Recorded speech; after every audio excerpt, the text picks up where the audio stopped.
Good morning. Today's devotion is for November 3rd. We're still on the topic of hope, and the verse is Matthew 12:21. In his name, the nations will put their hope. And the theme for this message is don't get in the way of God's hope. So let me explain. In Matthew 12, some interesting things are going on. Jesus and his disciples are walking through a grain field and they're picking some grains on the Sabbath, and all of a sudden the religious leaders get irritated because they're breaking the law on the Sabbath. Now, they're not technically breaking the Old Testament law, they're breaking some of the laws that the religious people added and added and added and added to the original laws of honor the Sabbath day. Finally, Jesus gets into a synagogue, and a man with a shriveled hand, a paralyzed hand, comes in.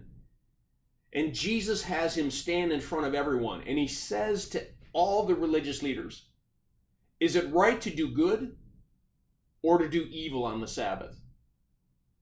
And he begins to say to them, if one of your animals falls into a well on the Sabbath, won't you go and save that animal and bring that animal out?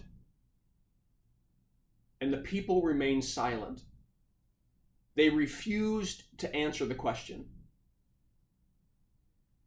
Because Jesus was challenging the religious rules that they were following instead of the true intent of God's law. And I think sometimes unbelievers out there judge us correctly because they inherently see some of the religiousness in our lives and realize that doesn't seem to ring true. But at any rate, Jesus ends up healing the man, and it says in the text that the people plotted how they might kill Jesus.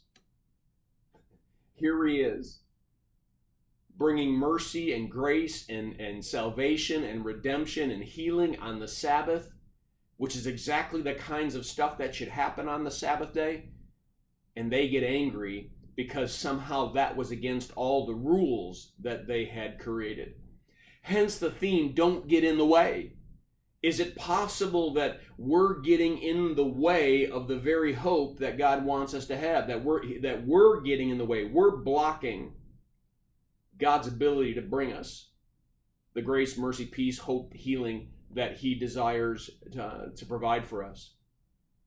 Well, I encourage you to read the devotion that's attached, and I pray this devotion is a blessing to you. Have a firmly rooted day.